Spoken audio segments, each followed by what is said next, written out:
Isang magandang araw o gabi sa taong nakikinig ng kwento na ibabahagi ko ngayon. Lalong-lalo na rin sa taong nagbigay buhay nitong kwentong ibinahagi ko. Tawagin na lang ninyo ako sa pangalang Dexter. Ang kwentong ibabahagi ko ay isang totoong karanasan. Noong kasalukuyang pinapanganak ang bunso kong kapatid. Noong panahon namin, uso pa ang kumadrona. Nagpapaanak di tulad ngayon ay bawal na ang mga kumadrona. Gabi ng Abril noon, nanganak si mama sa bunso naming kapatid na babae. Hirap na hirap si mama at wala ng oras pa para dalhin sa ospital. Kahit ang kumadrona ay nahihirapan din. Pero sige lang siya sa kanyang trabaho sa pagpapaere kay mama. Sa ilang oras na pag-ere ni mama, ay hindi pa rin lumalabas si bunso at parang may pumipigil kay mama na huwag ilabas ang bata. Si Papa naman ay gumawa na ng apoy sa labas para hindi makalapit ang mga aswang o mga kampon ng kasamaan. Mahirap na dahil napakaliwanag ng buwan at sakto sa panganganak ni Mama. Ako naman ay agad na sumunod kay Papa para tulungan siya sa labas.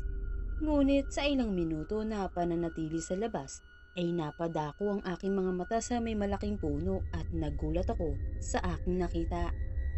Isang nakaitim na babae at nakatayo at mahaba ang kanyang mga buhok. Nanlilisik ang mga mapupulang mata at nakaharap sa bahay at doon nakatingin. Lumapit ako agad kay Papa at sinabing may babaeng nakatayo sa malaking puno na nakaharap sa bahay. Itinuro ko kay Papa ang babae, ngunit wala na ang babae.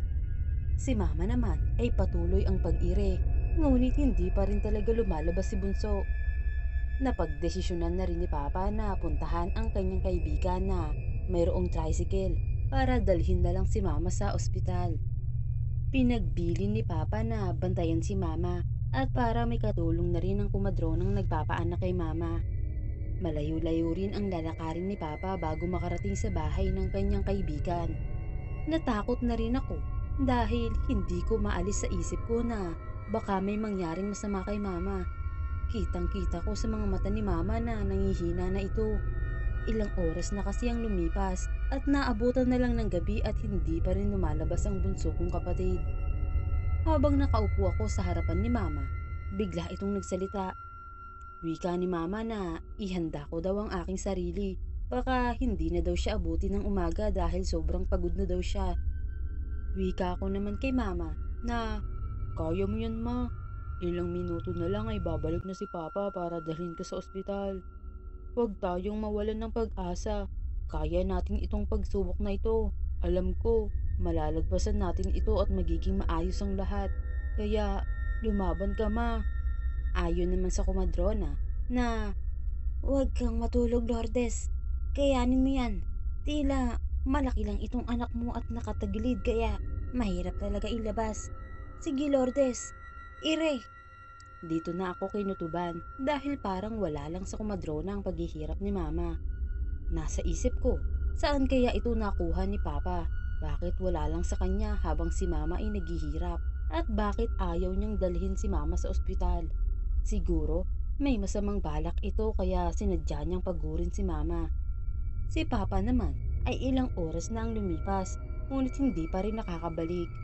Nag-aalala na rin ako kay Papa, baka may nangyari na ng masama sa kanya.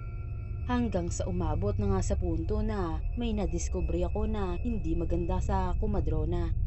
Nakita ng dalawang mata ko kung paano niya pinipigilan ang paglabas ng aking kapatid. Kaya kinausap ko siya at sabay wika sa kanya na, kumadrona ka ba talaga, Manang? Bakit mo pinipigilan ang paglabas ng aking kapatid? Sumagot naman ito sa akin na, huwag kang makialam dito. Wala kang alam sa pagpapaanak. Huwag mong questionin ang aking kakayahan. Manood ka lang kung ayaw mong mamatay itong mama mo. Hindi ako nakaimik sa mga pinagsasasabi ng kumadrona.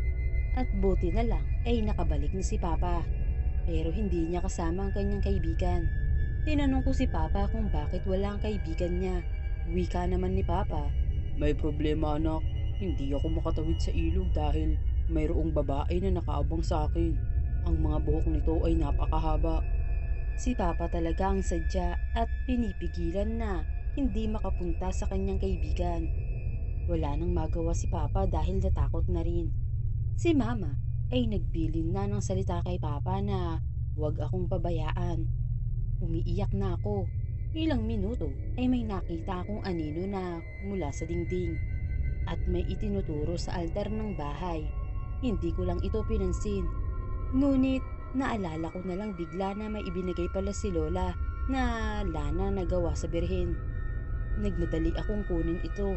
Pinaalis ko ang kumadrona at inihaplas ko ito kay Mama. Nagbabaka sakaling makatulong ito sa problema namin. Ayaw sana ng kumadrona na ihaplas ko ito kay Mama. Baka makasama pa daw ito sa kalagayan niya. Pero hindi ako nakinig. Itinuloy ko pa rin ang paghaplas sa tiyan ni Mama. Ang kumadrona ay hindi na rin nakapalag sa akin dahil si Papa ay nasa harapan ko lang. At walang tutol sa aking ginawang desisyon. At doon, lumabas bigla ang kapatid ko. Ang kumadrona naman ay ilang sandali ay nahimatay na lang bigla. Nahimatay ito dahil sa lana ng birhen na naamoy niya. Kinuha kaagad ni Papa ang bunso kong kapatid at nilagyan ng kumot ang katawan para hindi lamigin.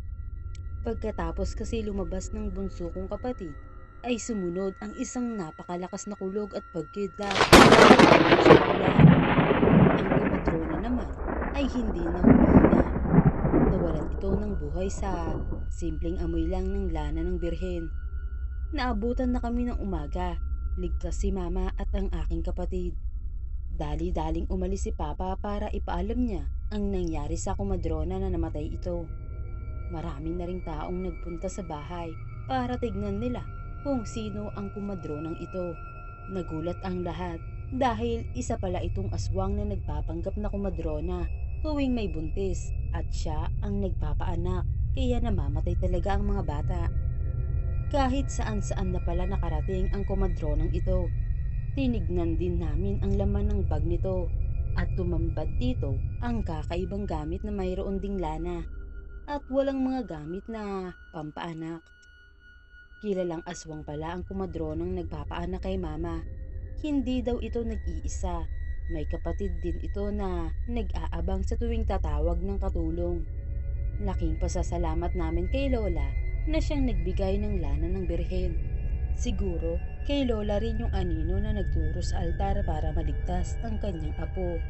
Hanggang ngayon ay nandito pa rin ang laman ng birhen at mahigpit na iniingatan namin para panlaban sa mga masasama gaya ng aswang. Tila isang milagro ang nangyari sa amin noon dahil lahat kami ay nakaligtas at walang napahamak sa tulong ng lana ng birhen na binigay ni Lola sa amin.